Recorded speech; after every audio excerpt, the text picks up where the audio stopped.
All right. So again, today we're going to talk about noticing errors. So what do we do as educators when a student makes a mistake or makes an error, commits an error? Are we like referees and we put out a yellow card and what do we do? Well, we do. If you notice an error, we point out the error itself. We give them time to work with it, for them to try to work it out themselves, or work out an alternate solution to what they may have initially thought to be the solution to the issue at hand. And yeah, I guess that's what we do. Yeah. So what if I said to you, if I made these two statements, you tell me which one of these two statements is correct. Error is a sign that the student didn't learn, or error is a sign that learning is taking place. Which one has the more is more correct? Really, honestly, I think there's truth in both of them. I think it really depends on the type of assessment that's taking place, or the type of the context wherein the error occurs. But I think that in order to learn, you need to really there are just certain, well, it's not definitely have to make the errors, but it's more common for you to accept the fact that error will occur because you are exploring. And when that happens, you are most definitely going to make errors along the way. So I think sentence B is probably like where we want to be, or where we could be. Could it be that the student didn't learn? Again, it would depend on specifically the context itself. Because we do use assessments, and we do use, and during those assessments, there are just, there's certain types of information, things that require, for example, more memory-based activities, where if you are unable to, as we say, regurgitate the information, or because there's different stages of learning, right? So that is quite possibly at some form of, not learning it, or not memorizing it specifically. You may even understand the concept very well, but you just couldn't put together the terminology or the phrase the way it should have been, and that would be considered a mistake, and that would be considered some form of lack of investment in learning, or you haven't spent enough time on the topic. But it's it's the pathway of learning is to go through those mistakes, because you also have to challenge yourself. I think one of the something that's very common that maybe we're not alerted to as instructors or as teachers is that people have different beliefs and different concepts, and they see the world differently. And so if I was actually to tell somebody this is the way something is, for them to challenge that is only normal, is only natural, and is expected, right? Because no real learning will occur if fundamentally there's a clash of values within that person's mind, right? So I think it's the harder step, but it's something that is expected if you want to learn. You breached an interesting topic when you talk about clashing of values, of belief systems.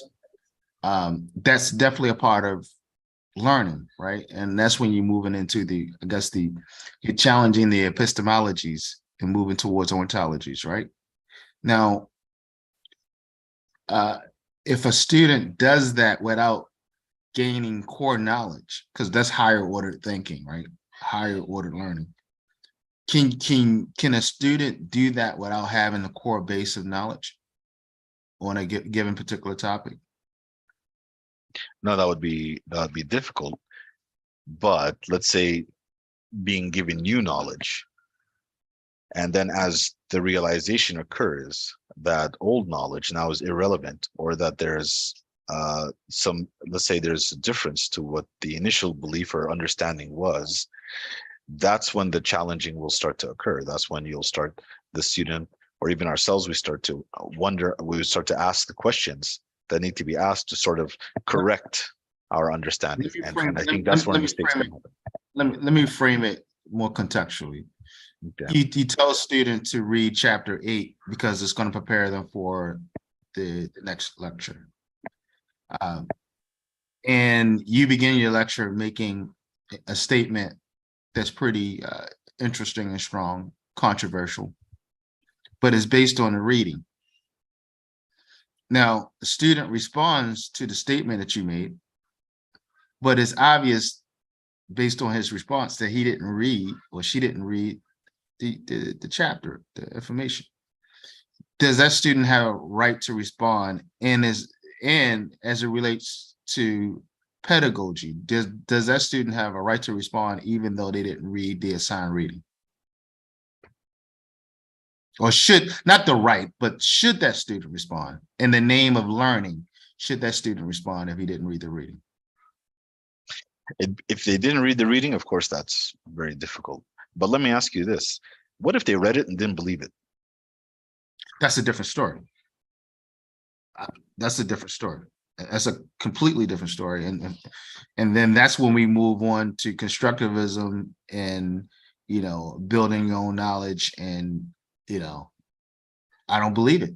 I read it. I don't believe it. A little bit different than I didn't read it and I don't believe it. Right? Mm. So, but then the question is, even if I didn't read it, can I still challenge it? Or do you have to go through that initial step of accepting, of gaining knowledge, you know, memorizing it, understanding it, applying? Do you have to go and then, or can you jump to evaluating something or analyzing something Without or having either read it? No, you can't do that. without doing it? You can't do No, that. you can't do that. So as a teacher, how do, because that's a different type of era, right? That's an era of regulation. Student wasn't regulated enough to read the passage. How would you correct that era of that behavior era?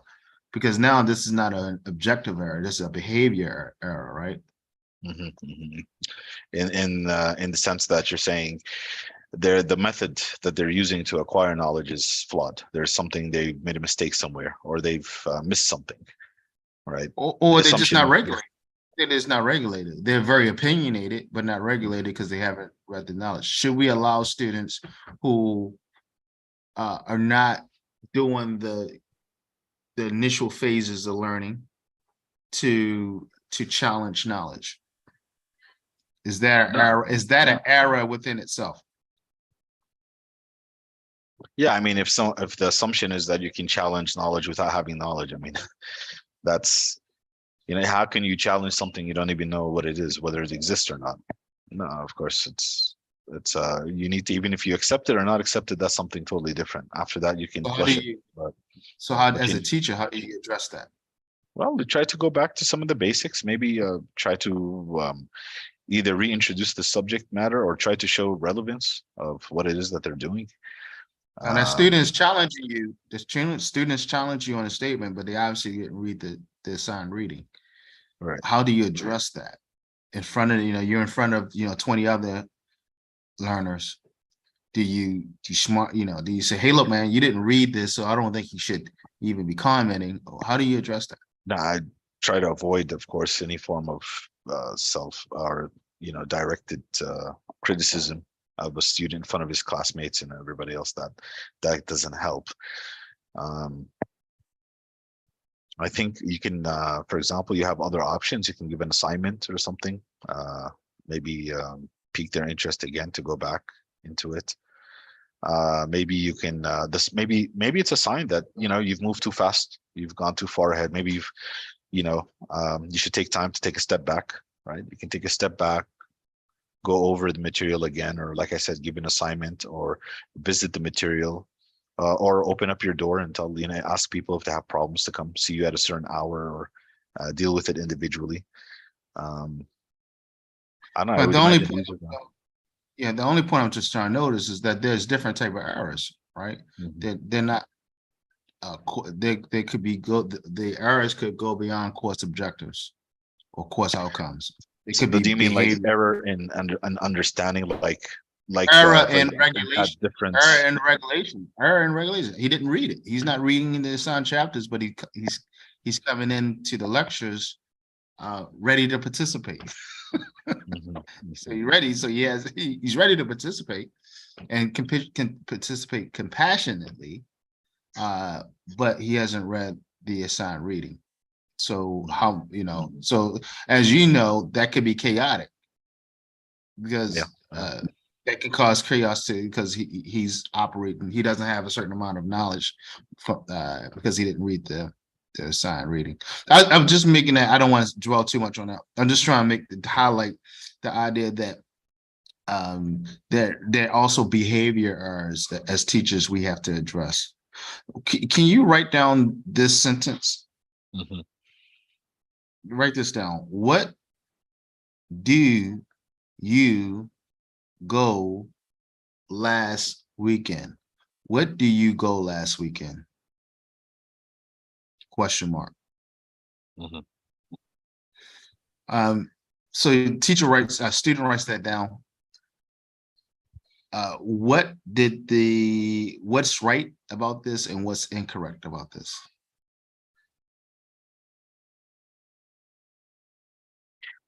The name of that is a conjunction. The what anyway in this. I mean, I can understand what they're trying to get to, but the structure is not right. The way it's been worded. Mhm. So the question I'm asking you is, what did they get right and what did they get incorrect? Just grammatical points, just anything that you notice. What capital, they have a capital W, Mhm. capital. So what do you go last weekend? Question mark. What did they get right and what did they get wrong? So the punctuation is right. Um, you go last weekend. That phrase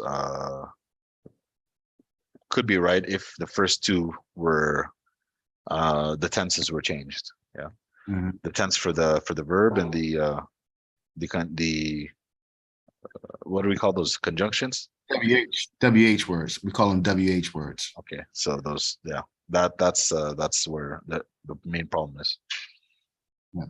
So let's look at that little bit deeply. Now, some teachers may say, what do you go, and they start yelling at the student, right? Or start belittling the student. This is not proper English. Or they put a red mark all over the paper. This is not, but let's look at this for a second. Mhm. First of all, the word order is correct. Mhm. Second of all, the vocabulary is correct. And you mentioned that. The subject verb agreement is correct. The do invention. Now, mind you, this is these are newer. This is not, obviously this is a non-native speaker, right? Mhm. The do invention, which is hard to explain to a student, and you kind of just pick up from listening to the language, that's correct. The inversion, because this is a question, so you have inversions. The inversion is correct. The fact that they use a WH word, the wrong WH word, but the fact that they were able to use a WH word and put it in the front. So we call it WH fronting. That's correct. The head first adjective noun is correct. The adverbial placement is correct. So they have like 7 or 8 things right about this. And you Mhm. already mentioned there's only 2 things that's wrong about this question. And that's the do is in the wrong tense and the wrong WH word. Right.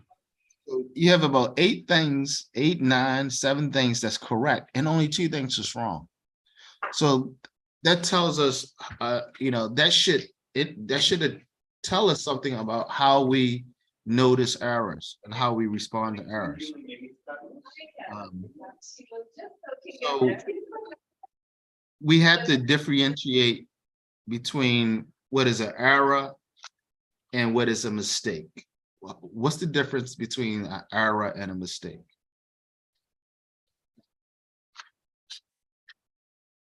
That's a pretty good question because we use them interchangeably. We often say there's an error and mistake is, but I don't know why error sounds more passive than mistake sounds more active. But I really want to know what is the difference between these two words. Okay, great. So as an educator, they're very different.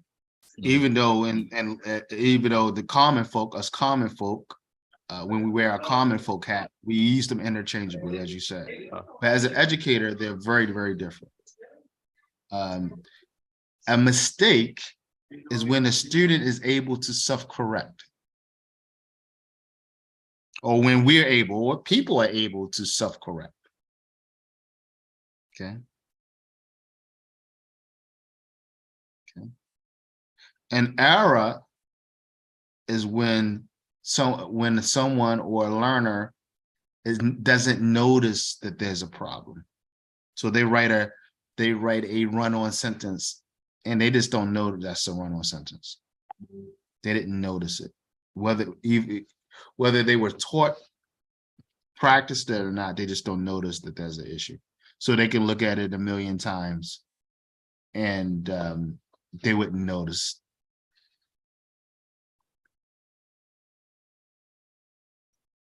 Okay. All right. So mistake is the ability to self-correct is what differentiates these two words. Okay. Yep. And noticing it. Okay.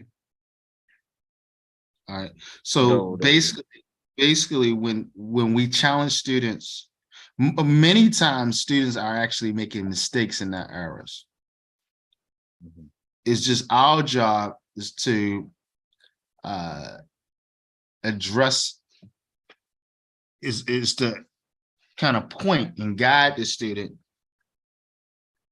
and we can do that by many doing many different strategies.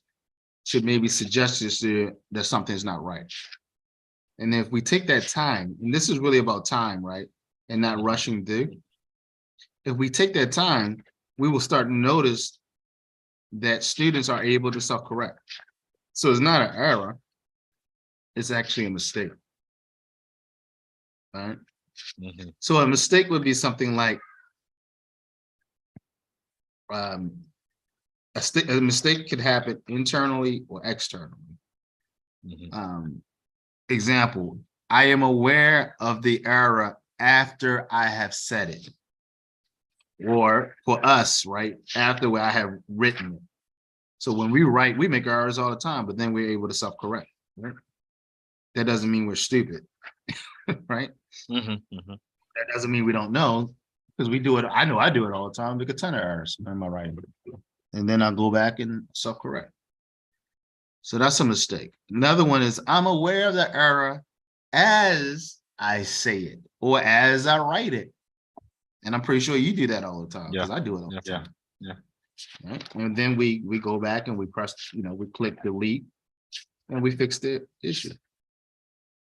And then is I'm able to correct the error before I say it or before I do it. Okay. And then I find myself doing that all the time as I'm speaking. So my brain says one thing, and I say, no, that's not right. And then I say the right thing. But I made the error internally. Nobody knows it but me, but I made that error internally. The point that I want to make here is that, especially in language acquisition, but even outside of language acquisition, we have to give the learner time to respond. When we ask the learner a question, we have to give them time to respond to the question, and then we have to give them the time to self-correct. The responding may be them fixing it as before they produce it. Makes sense? So we got to give them time. Say that again. They might say that again. The students might take some time to respond because they might be fixing the mistake before they produce it. Right, so you're sitting there and the student is sitting there. And if you're too fast, we've always experienced it. I know I experienced that as a child. Teacher asked me the question. I know the answers to the question, but I'm trying to figure out something in my mind. Then the teacher moves on to the next, and then the student answers the question, and I go, I had the answer.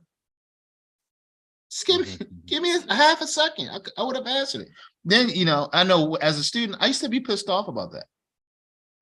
Because I just felt like, ugh, right? And that can actually create a student who doesn't want to participate. Yeah. Right? Because, I'll never forget, my mother did a surprise visit one day. And I saw her at the door.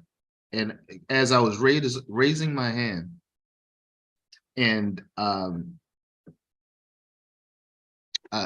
the teacher called on me, and I said the wrong thing, but then I went to recorrect myself.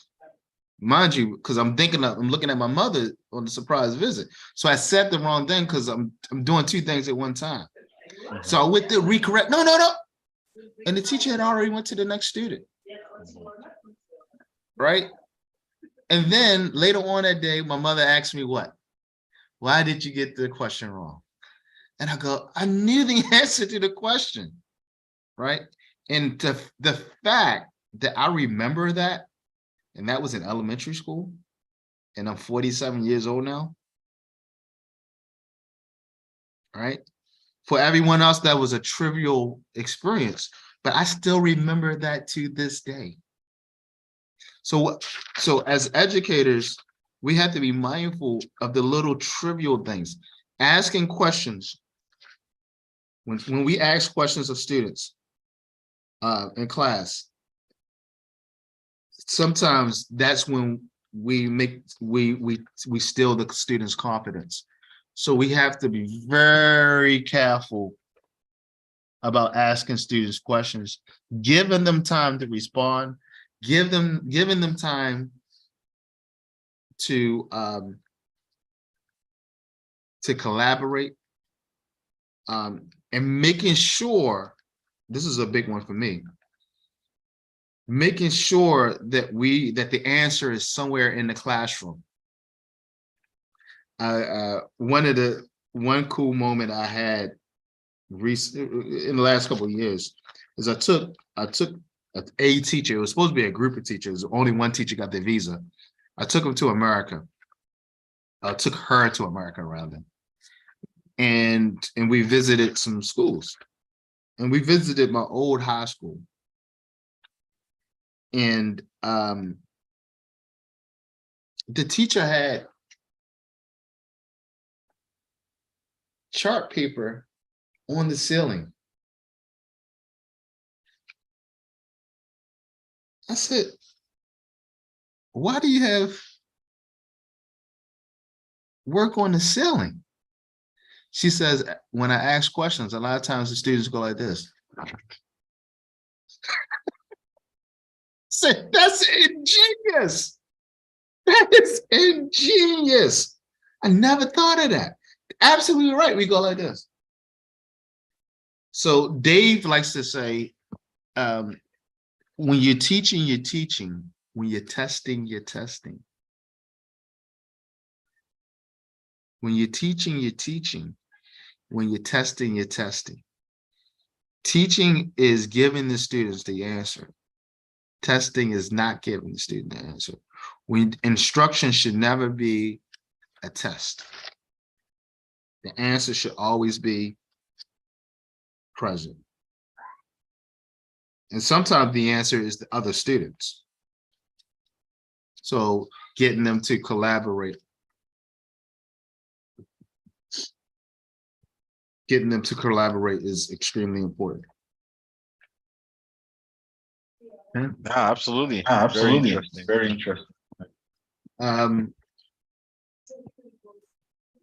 The other day I had this session where I was because I remember we had this discussion the first time, and I made this little workbook, and I had a group. We were talking. It was about something, some case discussion, and I gave them the case, and then there was a set of questions. So they had the basically everything was there, and I had a PowerPoint, right, which had basically all of the possible answers to any questions I had. So that's how I implemented that part of it. And what would happen is I would ask the question, and so the people who knew the answer, for example, or who noticed that the answer was there, was they were like smiling, and they were like, like holding back. They were like, is he actually asking me a question? The answer is right there, right? But they didn't come forward. That was interesting, is they held back, while the other people who didn't really notice it initially were wondering what all this extra energy was in class.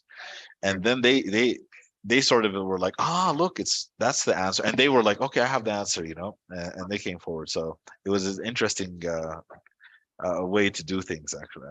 I appreciated it. Yeah. It's a new way. It's just not new, it's old, but it's a great way to, I always like to say, teach to the student who struggles the most.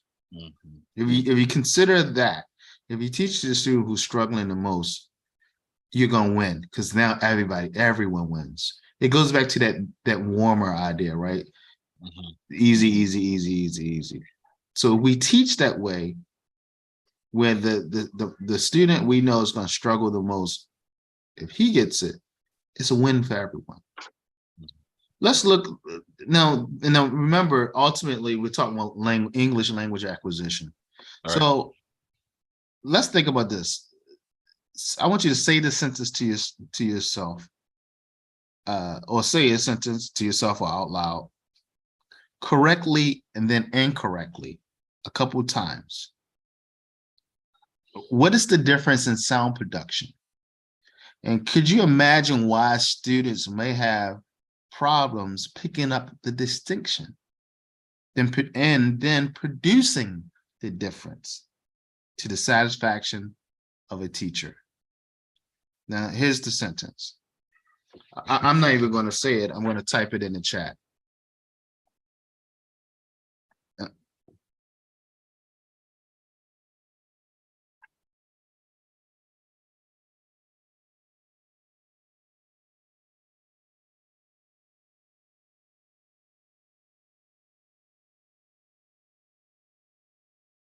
So say it to yourself, or say it out loud, either way, correctly and incorrectly, a number of times. Could you imagine how someone learning the language may have a problem with the distinction of hearing the distinction and then producing the distinction to the point where to satisfy the teacher?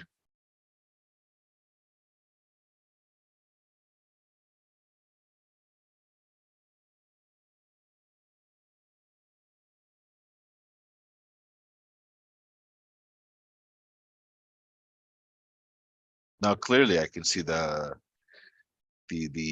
problem. Actually, probably be asking, what's the difference between what I said and what you said? What's the I experienced this all. The reason why I don't know Arabic, I haven't learned Arabic, because you guys are harsh when somebody mispronounces a word. You guys are harsh. They'll point it out right away. Yeah. Oh, and they'll look at you like, what are you saying? And in my mind, I'm saying it the same way you're saying it. And then nope, like halas. All right. I know I'm saying it wrong because everybody corrects me. So but here's what I hear: halas. I hear that. I know that's not correct because people tell me that's not correct. But that's what I hear, and I can't produce that sound. Right. And then what happens is, because I don't even try now, because I don't want to get beat up about it. Even my wife will say, laugh. And I'm like, well, that's not cool, because I don't laugh at you, when you make a problem in English, I don't laugh at you, but you laugh, and it's like, and I don't, and 11 years here, 12 years here, I don't speak Arabic. Would love to speak Arabic, but the sounds that I hear and the sounds that I produce, and then everyone jumps on you. It's I'm like, that's what I'm saying. No, it's ka. You're saying ka. Yeah, that's the same thing. No, it's ka. You saying ka. Uh-huh. No, it's ka. You saying ka. You're saying the same thing. No, they two different sounds. I don't hear it. All right. And I know there's words in Arabic where that little is a completely different word. I will never forget when we first came here, it was with this Canadian guy. And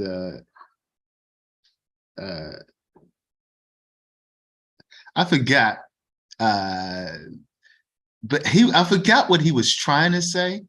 We were at the Haraj, and I forgot what he was trying to say, but he ended up saying kelp. And I said, hey, Richard, I don't think you should be saying that, because that means dog, right? I said, Richard, I think that means dog, man. And he kept on saying kelp. I said, Richard, stop.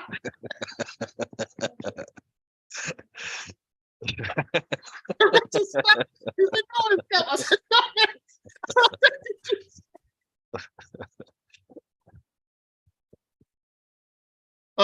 The good thing about it, when I think everybody knew he didn't know what he was saying, and Right. it's funny, but so we have to be mindful of that in the classroom, and I often have to be mindful. Well, we don't experience it now, because in the university, everybody's been there years now, so they know. But when when I first came to Saudi, you would hear a lot of teachers say, they don't understand it. I'm telling them a million times, and I'm telling them, well, yeah, do you not speak Arabic? If they would do the same thing to you, you wouldn't like it so well. So again, that's this idea of noticing errors, and what do we do as an educator? Let's do one more, because I don't want to take, because I think you're at work, so I want to That's no worries. let's look at this one.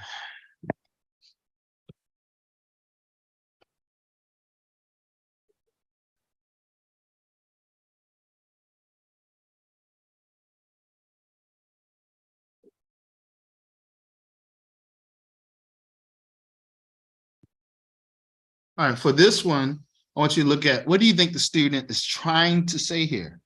Notice that there are a number of possibilities. What would provide the clue to which form is correct in this case? So what is the student actually trying to say? Actually, I've heard this type of sentence a lot, the statement, and I don't know why. I really don't know why. I try to think that it may have to do with the word borrowed and lent in specific languages, whether they're one and the same, or maybe it's where you position the word. I don't know what it is, but usually they mean to say lent when they say this. I would say, because the whole sentence looks, first of all, the tense of the verb is correct. The structure, the word order is correct. It's all right. So the only thing that I can say, the only difference that needs to be done is just the base verb. So Right. I don't know. I guess that's how I see it. Yeah. But Yeah. really, it's really from experience. It's just that I hear this a lot. Yeah, I Yeah. borrowed that. What do you mean by that? Oh, I meant I gave it to them. Okay. Right. Yeah, and even native speakers, there's a difference between lent and borrow. They're actually two different words. They're not interchangeable. Lent is a financial well, they mean two different things, but people, for some apparent reason, people are confused about borrowed and lent. Let me do one thing. I got a principal calling me. I want to see. All right. I told you, I didn't tell you, I got, I'm a superintendent of a couple of schools now. So my day has went from busy to extremely busy. Go ahead. Go ahead. So I'm curious to see why she's calling. Yes, how are you? How are you? Fine, how are you? I'm very well. Alhamdulillah. I'm sorry I missed your call. Yes, you want to talk about who's taking care about the robo club being for the teachers. The who? Robo club. Oh, the robo. I think for you, an email for teacher, she's trying to attend the robo club. She's great, but not grade 2 and 3 and 4. No, she's the grade 1 and she's willing to attend the robo club. Well, so she's trying to attend and she cannot. I think there is a mistake, there is a wrong email or something issue. Okay, so I sent you the picture. Yeah, I'll check in a second. Okay. But I have a solution for the robo. What? Miss Rima over in Al Malga. Yep. Have her teach do both campuses. That's what she was initially hired for anyway. So go back to what Miss Rima was initially hired to be the robo teacher, to be the STEM teacher. Okay. So I'm going to talk to her tomorrow to go back into her original position. So that way we don't, because she's the only one that seems to be fully trained. Right. And that way that relieves the burden of other teachers. Right. You know, and she'll spend 2 days at your school and 2 days at Miss Abir's school. So you mean that it's better than taking yeah, trying to train people, and people already got classes. Okay. Is that okay with you? Is that good with you? Yeah. So hopefully it's good with her. Hopefully it's good with her. I'm going to talk to her with Miss Abir tomorrow and tell her that's her new role, because that was her initial role anyway. That's what she was hired to do. She was hired to be the STEM teacher for both campuses. Okay, so is that a good answer for you, or is that a bad answer? Yeah. No, okay. But at what time she can train the teacher? Well, she's going to be the only robo teacher, and then later on she'll train. Yeah, I mean, is it during the work hours? With the robo? No, Miss Rima is going to do the classes for you. She's going to do all the classes. Oh, okay. So she's going to go during the class. Yes, she's going to be your robo teacher in Almagas. Yep. Yeah. That relieves the stress for the other teachers. Yeah. It's better, right? That's what I think. It's better. Yeah. Okay. All right. Okay. All right. Okay. Hopefully I have to talk to her about this. Hopefully she's okay with it, but that's what she was initially hired for. So I'm going to talk to her tomorrow. I'm busy today. Tomorrow morning, early in the morning, I'm going to tell her she's going to go back to her original role. Okay. So she'll spend 2 days with you and 2 days with Miss Abir. And then Thursday she can go as she needed or do training or whatever she wants to do. Yeah. Okay. Yeah. Okay. Okay. All right. Thank you so much. No, thank you. Thank you. All right. Bye for now. Bye. Have a good day. You too. Sorry about that. No, I'll keep that to myself. All right. Yeah. Let's go over the order of how students learn process, order of acquisition. When we're talking about errors and correction. There's a natural order of acquisition where we in language. All right.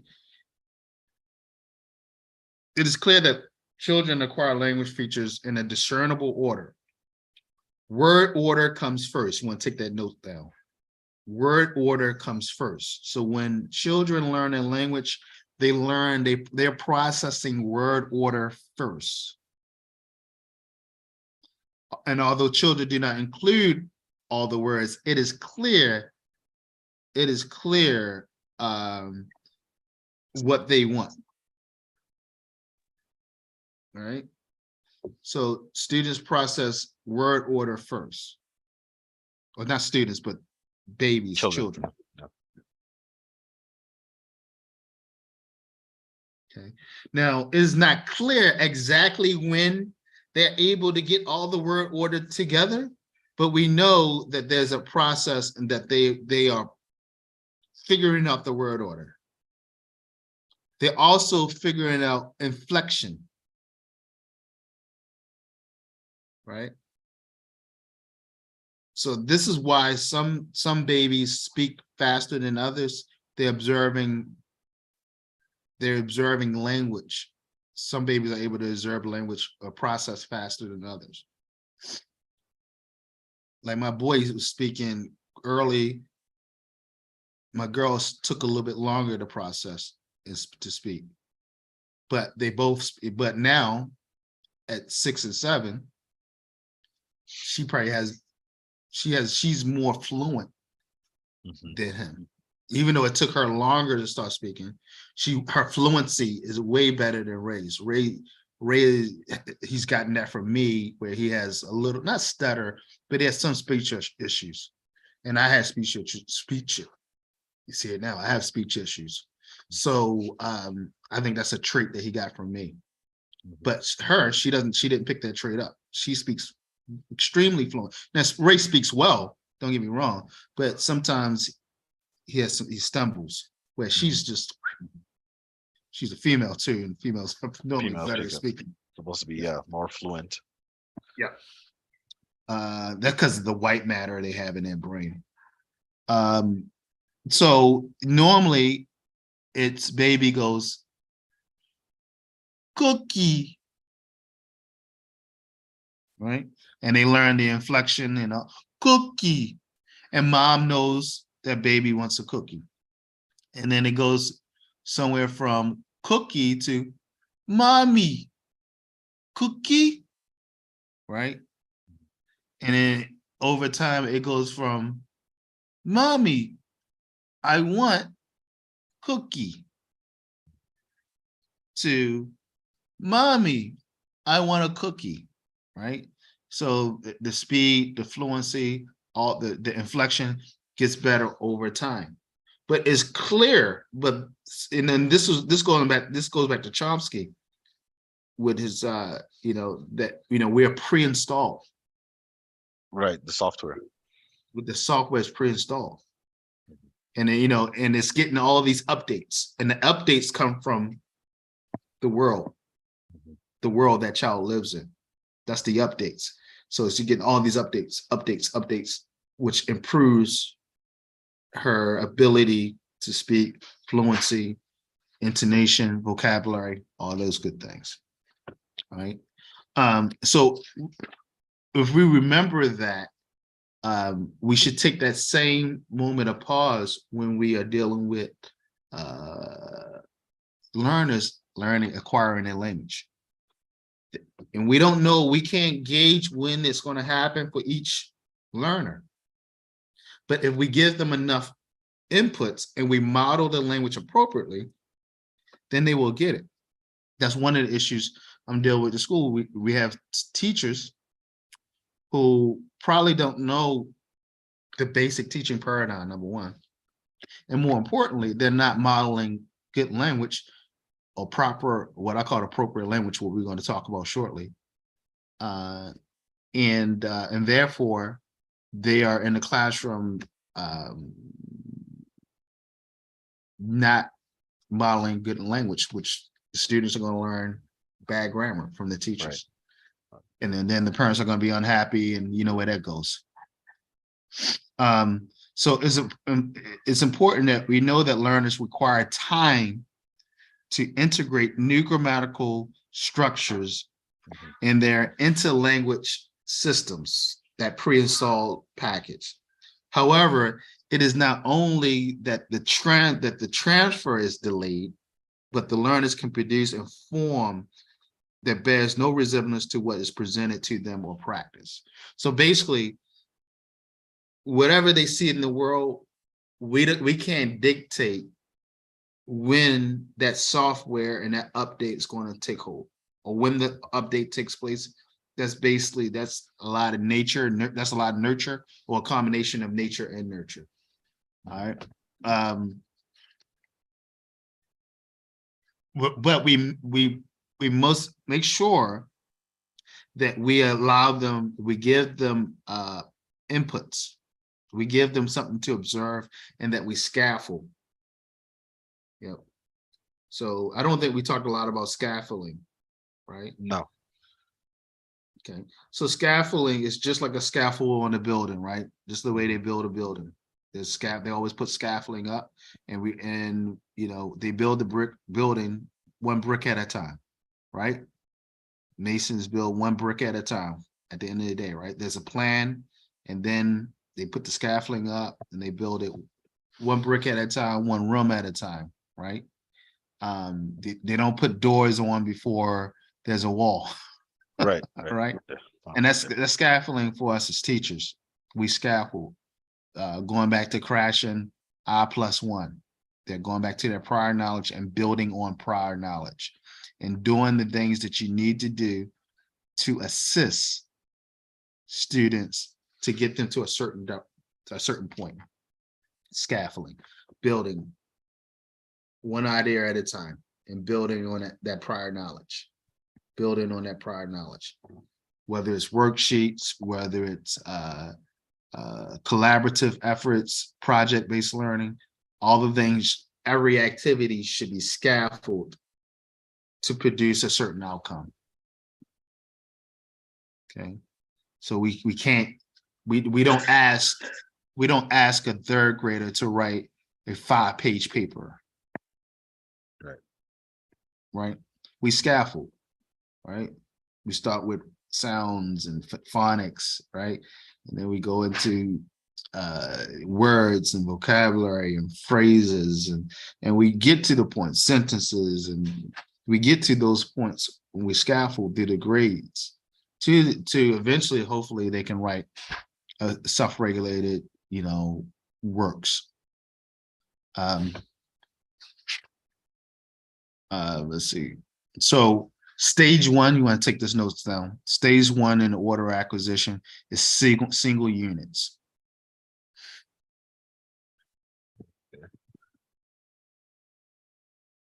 Single units. Mommy, cookie.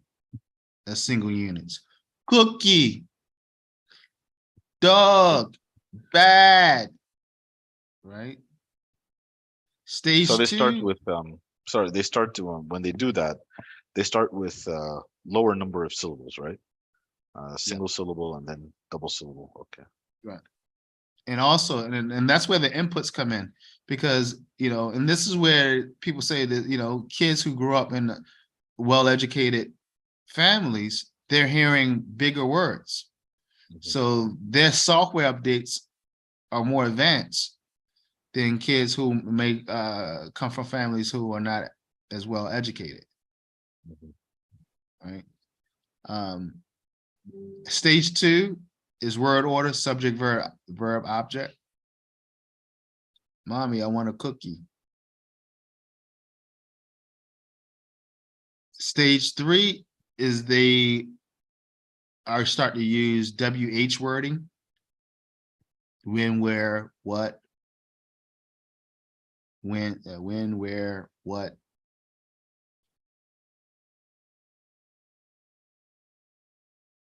And then they can use going. Where are you going? When are you going? Right? Why are you going? Stage four. Am I moving too fast? No, I'm okay.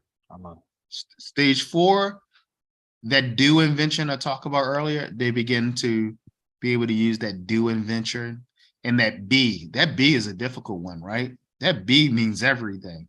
Is ubiquitous. That B is ubiquitous. So they begin to understand be and do and have, and they can invert those words. What do you do? What do you do? Do you know her? Do you like me? That's hard if you think about it. How can we explain how we learn that? That's an update, right? That's an update through culture. What do you do? Do you know her? Are you happy? Are you sad? Right? Then stage 5 is do as an auxiliary word, the do invention plus that's what I just did, plus the WH words. So what do you do? Where are you going? What are you doing? The stage 5.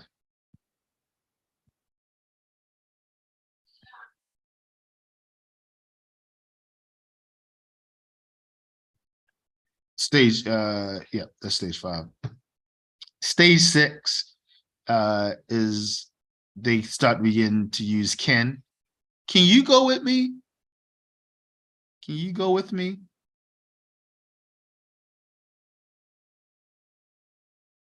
They can they can begin to ask negative questions.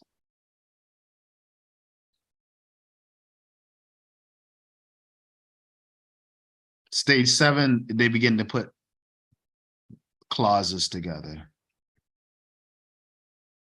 Do you know what it is? He's mad, isn't he? He's mad, isn't he? So now they can put multiple clauses together. And that's your order of acquisition. Start from single units, word, subject, verb, object, WH words. The be, do, have is stage 4. Stage 5 is do, auxiliary, do as an auxiliary, and WH words. Stage 6 is can, negative questions. Stage 7, able to put clauses together. Okay. Yeah. And in many ways, that's how your learners are going to acquire the language.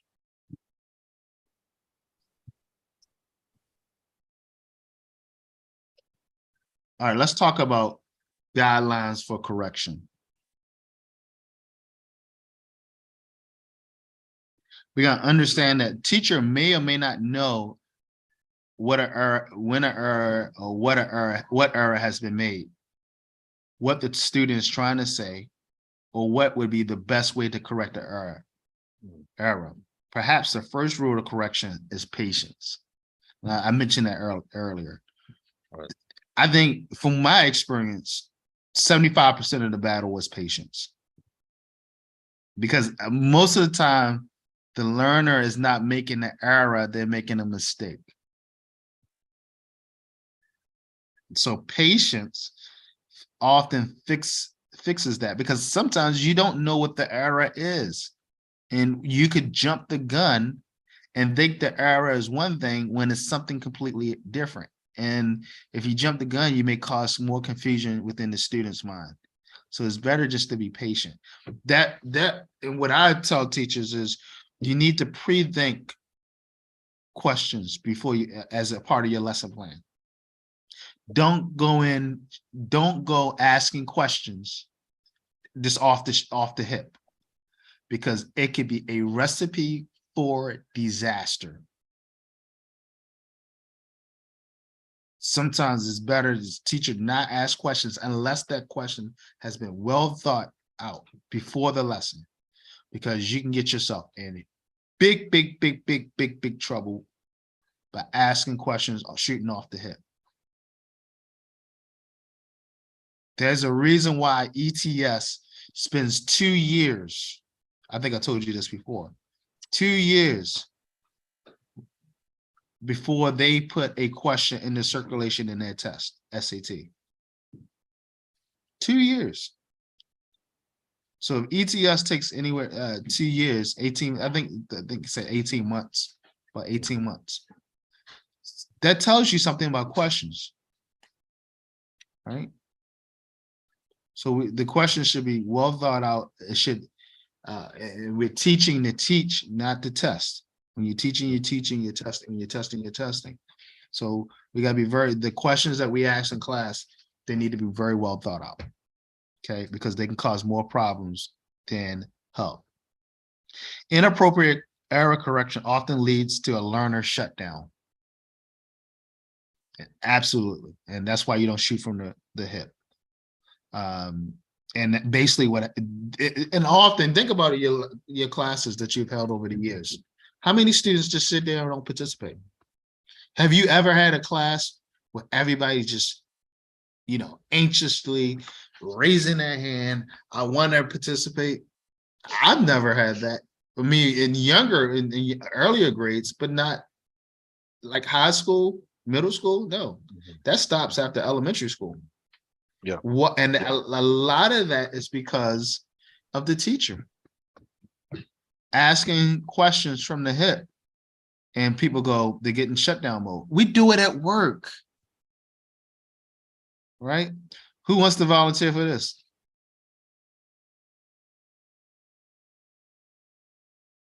Right? Because we learn from school. What is ... Now everyone knows it, but nobody wants, you always get the one or two people like, Right. yeah, I know right. that. But most people just gonna sit there like this. Because we learned that from school. Yeah, we learned that from school, and we don't want to look wrong. But sometimes, students, of course, I mean, nothing, there's very difficult to come up with a blanket assessment or a blanket, let's say, explanation for student behaviors. Sometimes there's just individuals who affect other individuals. They have their culture going on, it's a social thing. Sometimes it could also be related to the subject matter itself. Maybe it's whether it's interesting, however much you try to make anatomy interesting, for example, this will always be an enigma to students because it's a totally different language, and they have limited time to learn it. And it's definitely, I mean, you can make it easier, but you can't really, there's just a limit. It's so memory based that it's frustrating. There's no way to tie it up, it's not really built on, there are some fundamentals, but it's very difficult for students, at least in the beginning, to pick up on, building a base and building something on it. It's always like you're just starting your building, every time you're doing the same thing for all regions of the body.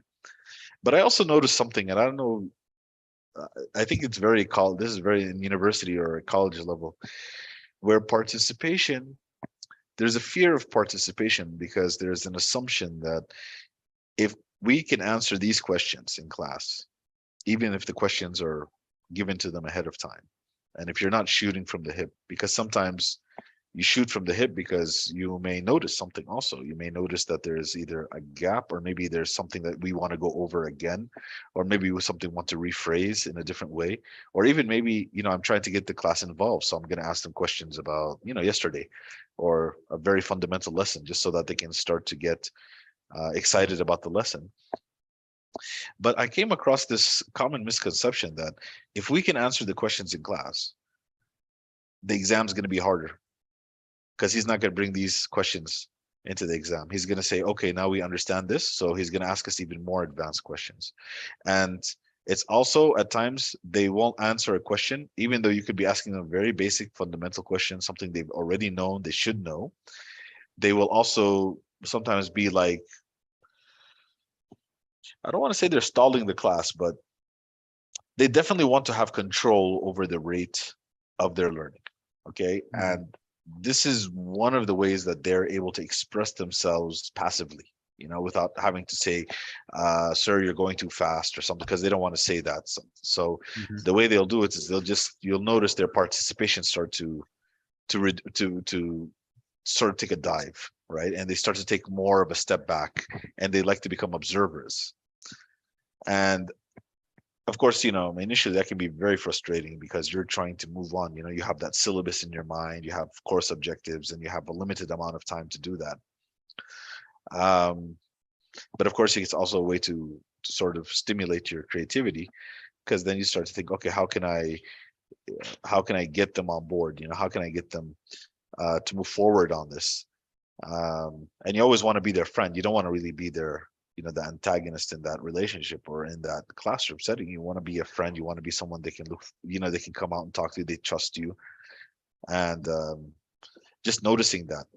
So I think for me, that was one of the things that I would notice, and I would notice that. And sometimes when you have a very big class, it's very difficult to get a a global view that is, or let's say a consensus, right? Because you're going to have half the class who are like, yeah, that was an easy question, we're running ahead with it, let's go to the next question. And then you'll have the other half of the class which is like, now we don't know the answer. And it could be the fundamentals, like you said, they didn't read it, they you know Yeah. um My position is with the questions is that they should be thought of before or they're in your teacher toolbox. They work, right? Because you've used this question so often, or you use this approach so often, you can be comfortable that it says it's going to work. But the point I'm trying to make is that it should be well thought out and not shoot from the hip.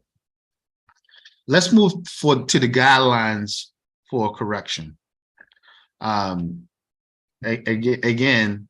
if we shoot from the hip, it may cause a learner shutdown.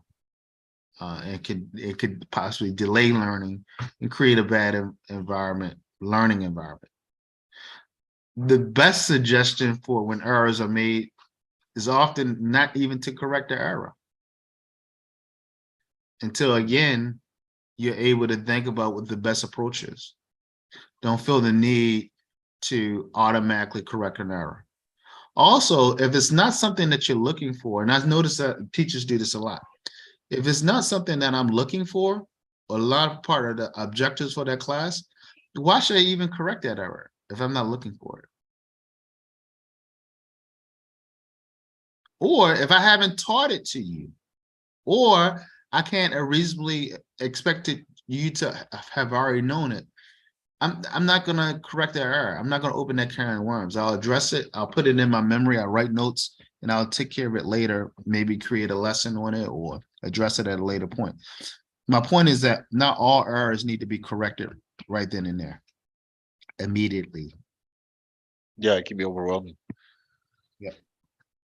Especially if you're out there trying something new or trying something very challenging, and Absolutely. expecting they're going to be making errors and mistakes and things like that. But absolutely, everything doesn't have to, everything, you go by that lesson's objectives, and that's why we should have lesson plans, right? Or have a game plan on a university level, have a game plan for each lecture. So errors should be corrected when should you correct the error? Errors should be corrected when the error is acceptable. That means the error is not seen as a threat and the learner is open and ready to adapt to the corrected form.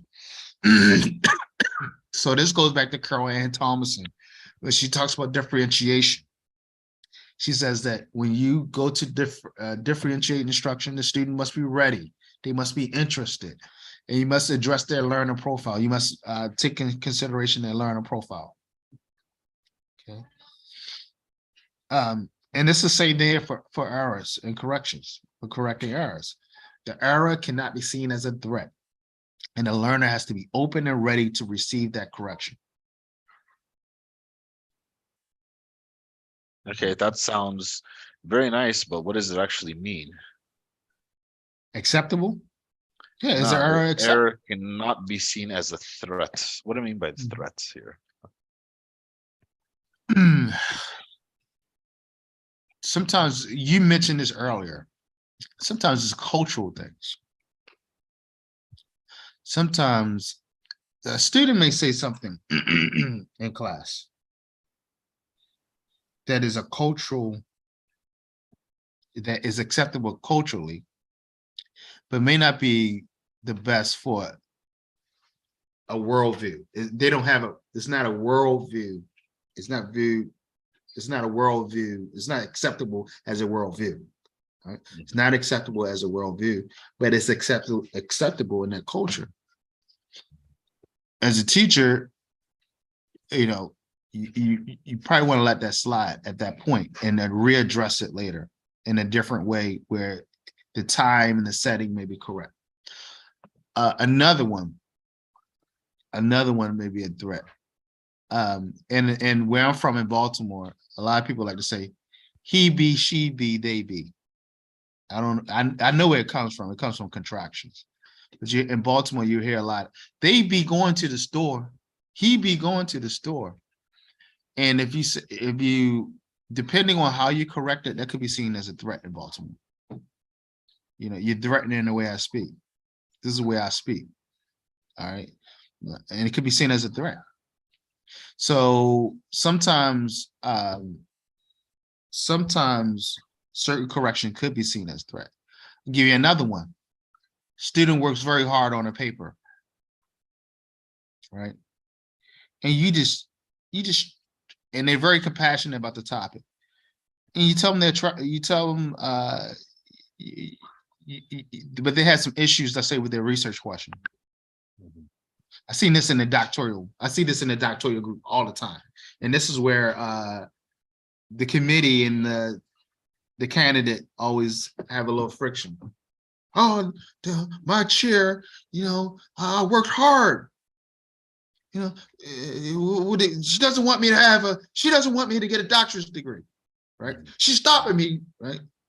That's it. So because maybe the chair didn't take in consideration that this person been working 6 months on this chapter and just ripped it apart. Yeah. And that's right. We know that to be true, right?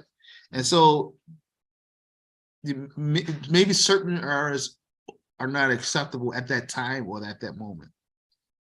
Right? It doesn't mean again, maybe we should fall back from correcting it, or maybe even just leave it. Don't correct it at all.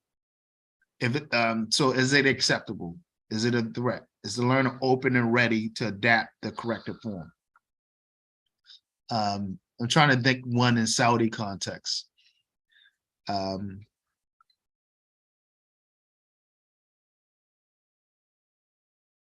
What is one in Saudi context?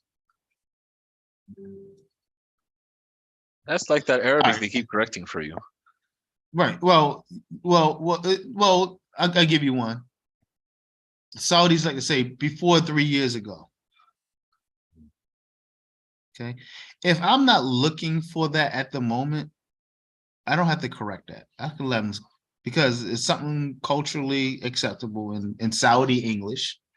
And if that's not something that I'm necessarily looking for as a course, as a class objective, I might let that slide. Because depending on the context and depending on how I correct it, it could be seen as a threat. It could be seen as a cultural threat, because that's the way they say it. Before 3 years ago. It's probably not the best example. I'm trying to, because Saudis wouldn't really get offended if you corrected them on that. Can't think of one at the moment, but there are some corrections that you should just stay away from. That because they could be seen as threats. I don't see it a lot here, but in America, there's a lot of examples I can give you. I don't really see, because the teacher-student dynamics are different in the Middle East.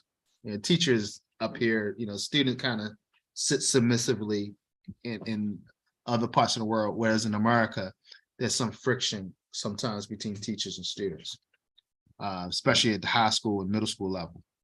But there could be times here where certain corrections are not acceptable. Students not ready for it, or it could be seen as a threat.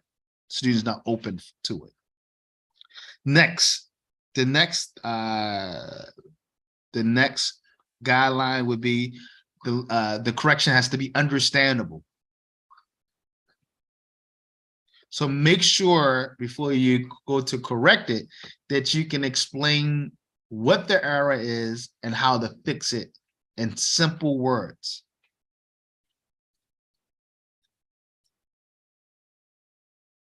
Okay.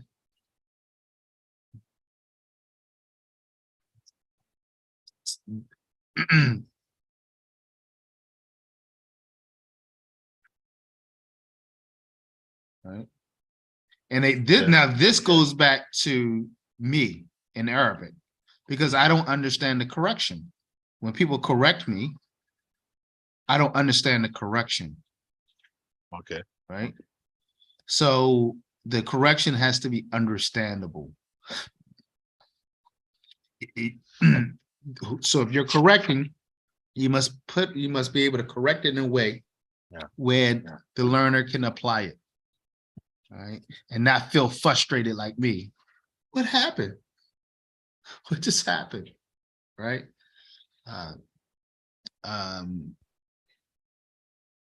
Next, the correction must be doable. That's pretty simple, right? So this refers to a situation when a learner knows the correct form, but is unable to produce it. So in Arabic, I know how it should sound, but I just can't produce that sound. So this is where somebody goes back and scaffold, break it down for me. Maybe I need a phonics class in Arabic, but the correction has to be doable. If you know the student cannot do it, don't correct them. Because correcting them and then not giving them the solution to the correction is more frustrating. So go back and figure out how you can support the student. And I'm not advocating, by the way, that we just leave errors unchecked. I'm not advocating that. What I'm saying is we need to reflect and maybe collaborate and consider what's the best way to make the correction. So the next time we address it, or we might even have a lesson on that correction if we hear it on that error rather, if we hear it so often, and then that gives us a chance to break it down, to scaffold, to do all the things we need to do, instead of trying to just jump in and again create more problems when you could have just left it alone for the moment.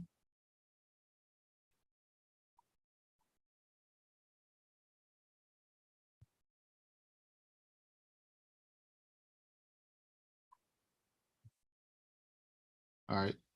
So let's talk about ways and means now.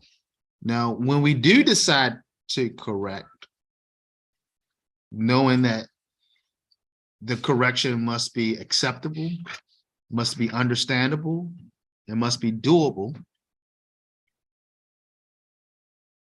right? Acceptable, understandable, and doable. So now, how do we correct?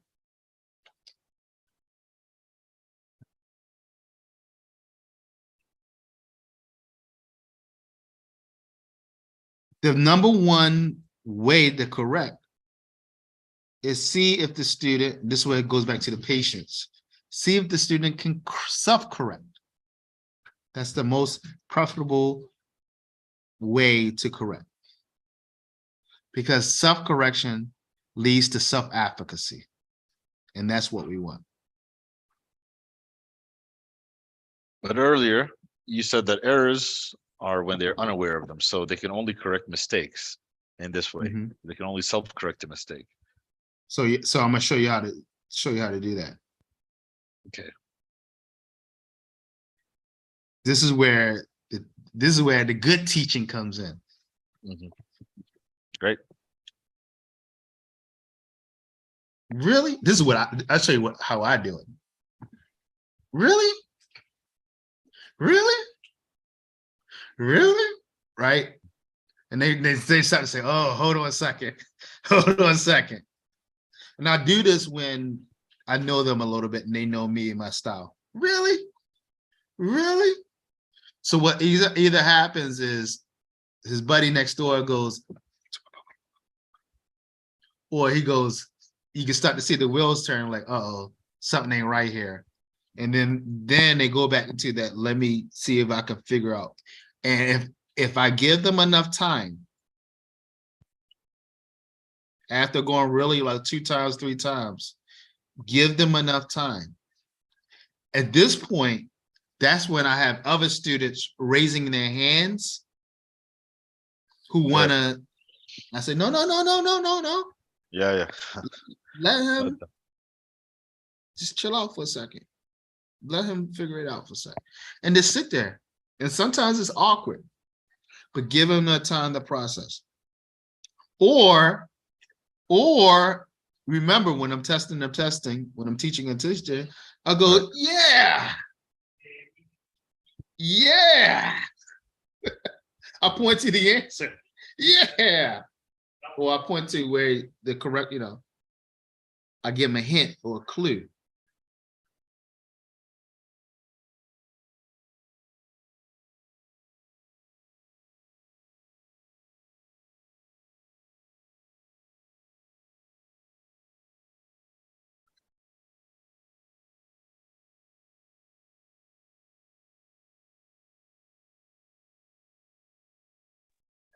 Sorry. No problem. So, or this is where your whiteboard or your chalkboard comes in. Right. You can write what is said or write the idea and see if they can see it, if they can visually see, right?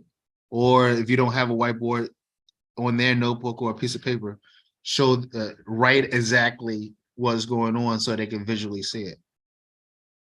Okay. Or you could just say, hey, look, this is where you're having a problem. This, because remember, they might, if it's an error, they don't know it's a problem. This is where you have a problem, and then give them a chance to correct it. Or you could say, hey, this is where you're having a problem.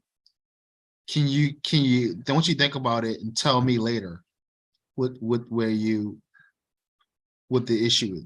So this gives them a chance to go back and research. Right. So Okay. your problem's here. Tomorrow I'm going to ask you the same question. What do you think of it when teachers, oftentimes, I've noticed this also, they an error will occur, or a student will make an error. They'll point out the error, and then they'll look at the rest of the class and say, okay, now who can fix this error? No.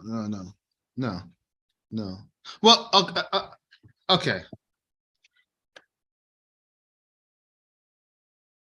I think the better thing to do is then take a moment. It depends on how much time you have, because time is always a factor, right? Right. And then break them into groups. Okay, hey, pair up, consider how we could fix this. And then they can work collaboratively together. I tend not to say, all right, he made a mistake, who can help him out per se. Before putting them in collaborative groups and having them discuss, and then allowing him to come back and report back. But again, it's an issue of time. I might not have the time to do that. Okay. Because I noticed that it used to happen like in the classroom a lot, where or be something if I don't have a lot of time to break them into groups, or what do you do? Think, pair, share. I will take the whiteboard and I'll elicit responses on the whiteboard and give them different choices, and then go back and say, all right, this is what your peers, what do you think is the better and why? Right. But trying to work with that students because I don't want to lose his confidence. I don't want him, right. And I don't want him to think that his peers are always going to come to the rescue. Right. So, but peer correction should be more collaborative, but not just, okay, he got it wrong, who has the right answer? If I have the time, think, pair, share, or get individual responses, and then ask that student who couldn't respond, and out of your peers' responses, what do you think is the best response and why? And then move on.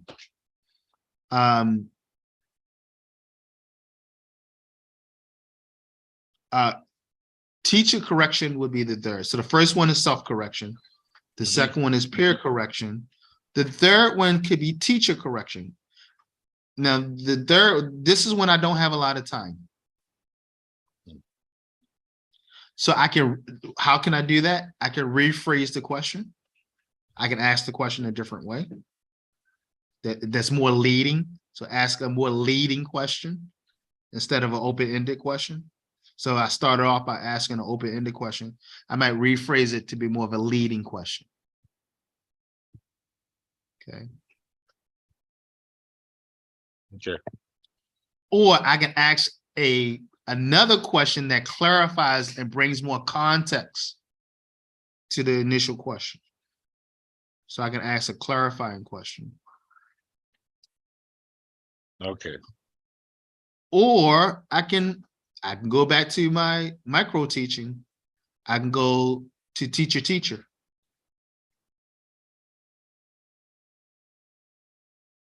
Okay. So I can remodel it. I go back to remodel. The final thing I could do is I can ask the student to repeat his answer.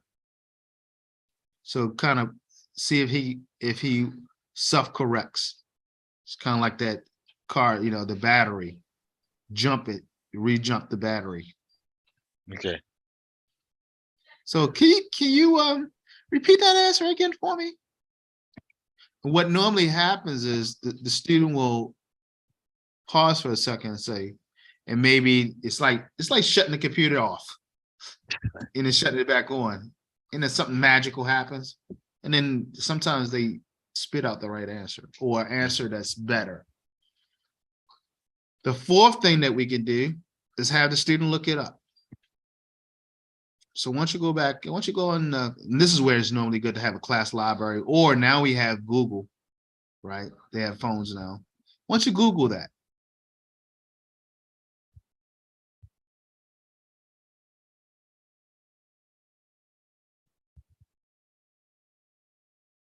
Mhm.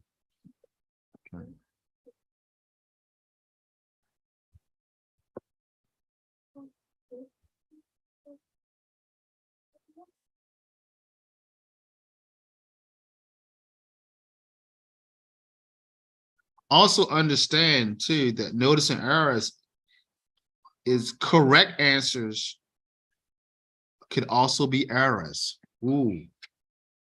Now, what do I mean by that? Correct answers could also be errors.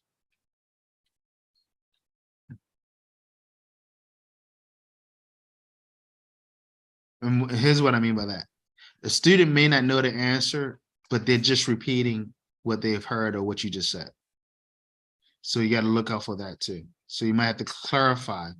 If they're just repeating, that doesn't mean that they know. So they should be able to form responses in their own words. They should be able to paraphrase or summarize. Be very leery when the student is able to regurgitate word for word. That may be indication that they don't know it, they're just able to repeat it. And we all know that's two different things. Because it's only going to stay in their working memory. And then when you ask them the same question tomorrow, they'll forget it. But it's at least it shows they know. I mean, there's something there. It's just Yeah, you need to take it to the it next shows level. that they're listening. It Right. shows that they're listening. But then the question is, can they apply it? Is it going to be? Is it meaningful enough? Can you put it in your own words? When they're able to put it in their own words and unpack what I said, and able to put it in their own words, then that's more of a correct error. I mean, correct error. It's more of a meaningful answer. All right, we're almost there. Scaffolding, recasting is another thing the teacher can do, is recast. All right, so the student goes, I ain't got no pen. And this teacher says, what? All right, I'll be the student, you be the teacher, you recast. Ask me if I have a pen. Do you have a pen? I ain't got no pen. You ain't got what?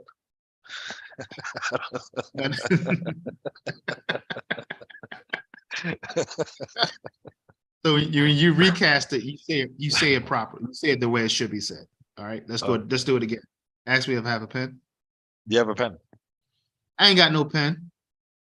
I don't have a pen. Yeah, I ain't got no pen. Yeah, I ain't got no pen. Yeah, I don't have a pen. Oh, so I don't. Oh, yeah. I don't have a pen. Okay. I don't have a pen.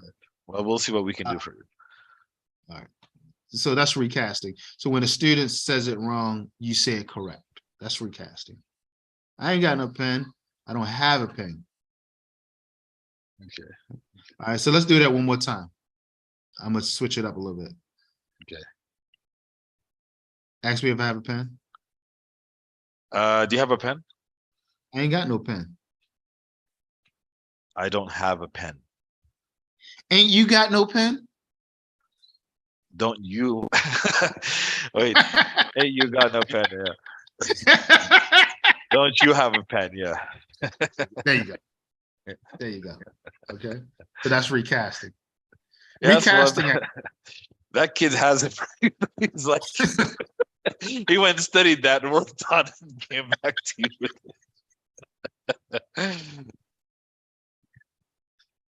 So,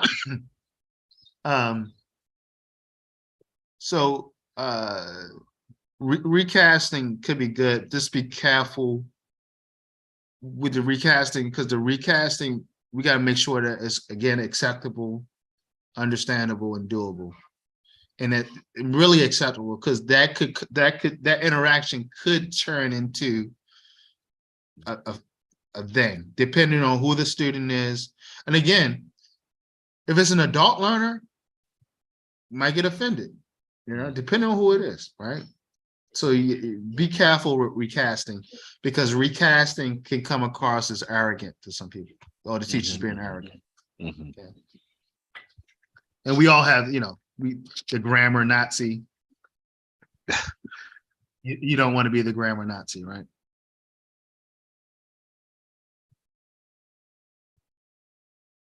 All right. So clarifying questions. Let's just go over clarifying questions. So the student goes, no, ask me, you got to ask me a question that clarifies.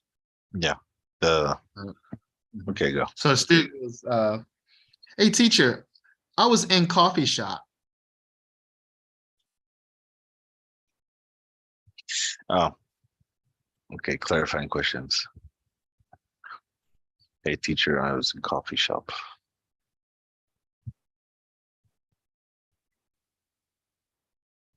Which coffee shop?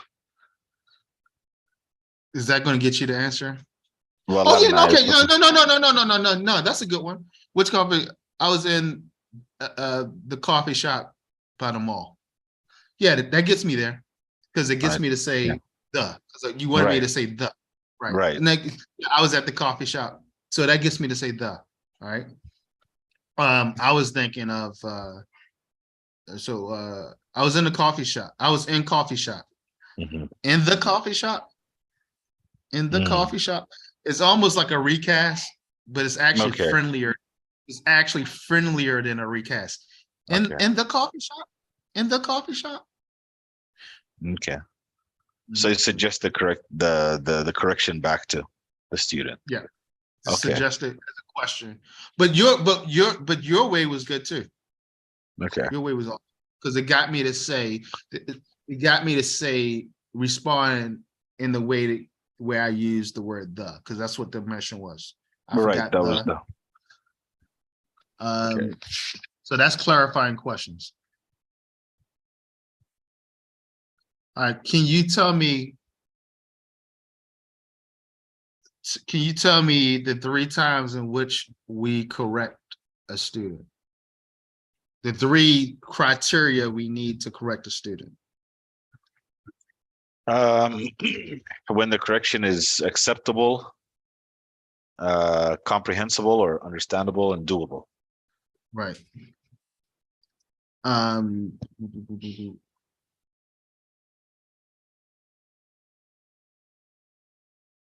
Um, I like this quote by Lawson Freeman. I always share this with my TESOL class. Mhm. I love this quote. She says, even if correcting the students every error were pedagogically feasible, socially acceptable, not demoralizing to learners, and did not lead to an undue dependence upon the teacher, it still would not be psychologically sound, would not be a psychologically sound practice. Pervasive correction ignores such important psychological limitations as memory capacity and attention span. Negative feedback, therefore, has to be judicious to be effective. However, selectivity is not sufficient in and of itself. I think that's a very powerful statement when you're talking about correcting students. Even if correcting the students every error were pedagogically feasible, socially acceptable, not demoralizing to learners, and did not lead to their undue dependence upon the teacher rather, it still would not be would not be a psychologically sound practice. Pervasive correction ignores such important psychological limitations as memory capacity and attention span. Negative feedback, therefore, has to be judicious to be effective. However, selectivity is not sufficient in and of itself.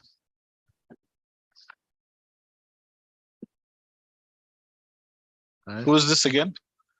This is she's like a superstar in the world of language acquisition. Her name is Diane Lawson Freeman. Type her up in she has chaos theory. She talks about inert knowledge a lot. She's awesome, man. She has some amazing books. Dr. Diane Lawson Freeman. I'm trying to get her to Saudi to come and speak in Saudi. She's retired now, I think. She's out of University of she was the head of language acquisition in University of Michigan. Okay. But a lot of good stuff. She has a lot of good stuff on YouTube. Dr. Diane Lawson Freeman. She's like a rock star in the world of language acquisition. Her, Crashing, she's up there with Crashing and Chomsky and all those guys.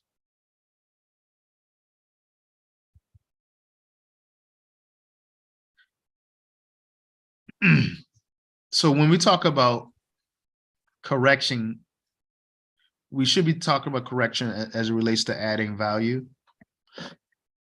to the learning experience. So it's really about, when we talk about correcting should be a part of, or correcting students should be a part of the pedagogical practice of the classroom and the school. Right. And it should be done to add value and not just in the name of correction. And hopefully that's the point I got across today. So if you have an environment where there's a lot of practice going on, correction will actually just be a natural part of what's going on, right? Right. Which means student-centered learning has to be key here and not teacher-based learning. Teacher-based learning makes correction more difficult to digest and to it makes it less palatable, because it can come across as threatening, it can come across as arrogant, it can come across as repressive. But if we have student-centered learning, correction is a part of that student-centered process.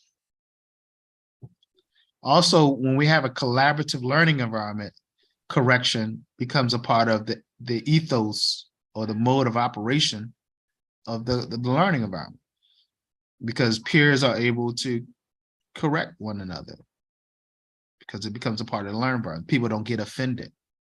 Therefore, you're not taking away anyone's confidence. And again, if you're moving towards project-based learning and problem-based learning, even in language acquisition, that becomes a natural part of correction, becomes a natural part of what you're doing. Also, when you create environments like this, it forces you to scaffold. It forces you to find the I+1. Create pathways that build to the destination that you have set for the students, or that you collaboratively, whatever the outcomes are. So we build pathways, and that's what curriculum means.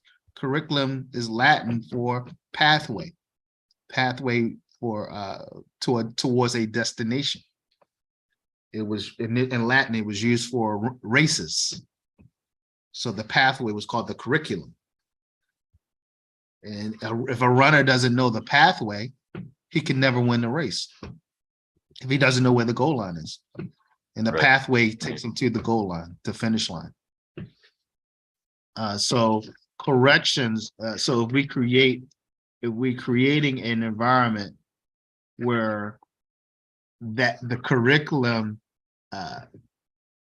needs correction in order to thrive, then we have a system where correction just happens, and happens with good intent, and not to demean people or show that we're smarter than someone else, but it's to get people towards the correct pathway.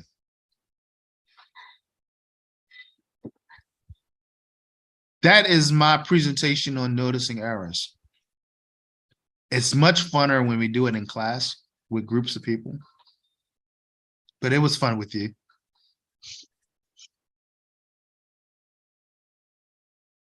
Anything that didn't make sense there? That all makes perfect sense. I'm remembering, of course, you go back to your experience and you remember these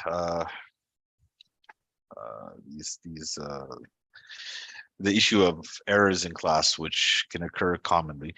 I don't know about the not to shoot from the hip.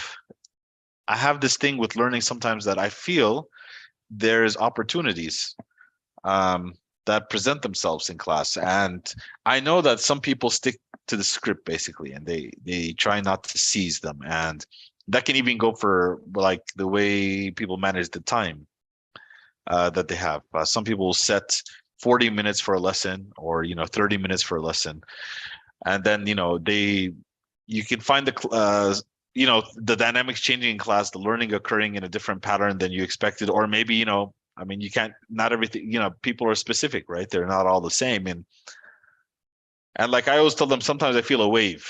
I feel this wave of learning that occurs in class, and I tell them I like to surf the wave. I can take it for as long as I can, as far as I can, to get the objectives down and to get people all on board, and to have a greater majority, let's say, pass the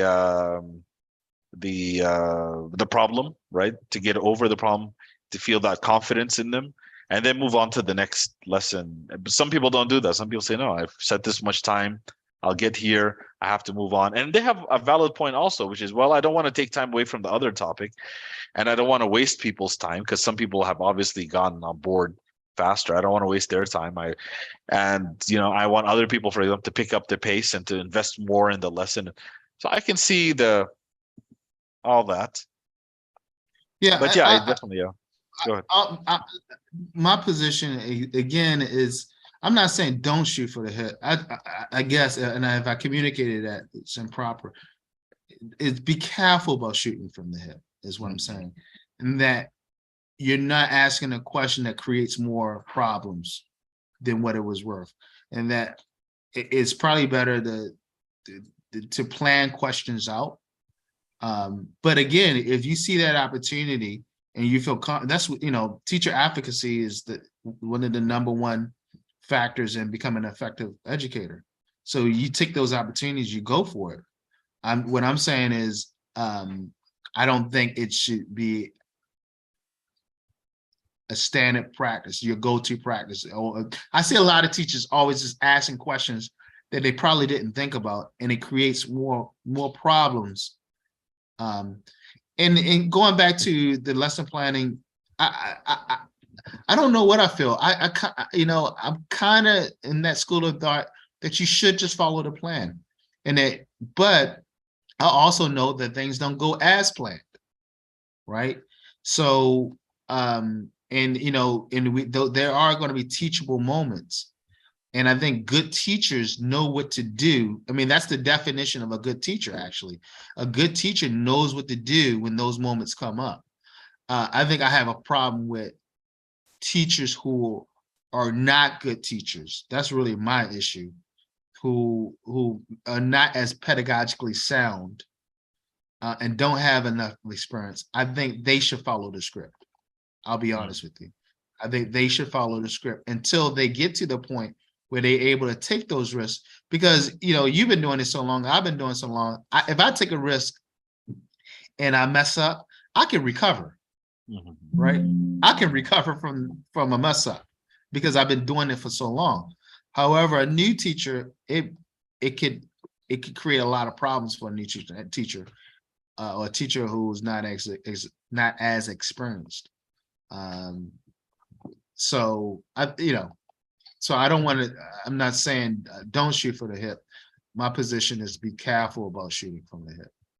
I have an objective, basically. Yeah, I mean, if you're gonna do that, there has to be a pedagogical reason, or there has to be some form of scaffolding going on, or obviously it's not just to put students in that position. Sometimes I've seen less experienced teachers, what they do is they'll be asking, especially if they find people are on board with what they're talking about, they'll go for the super hard questions and in the high end, and it stifles them.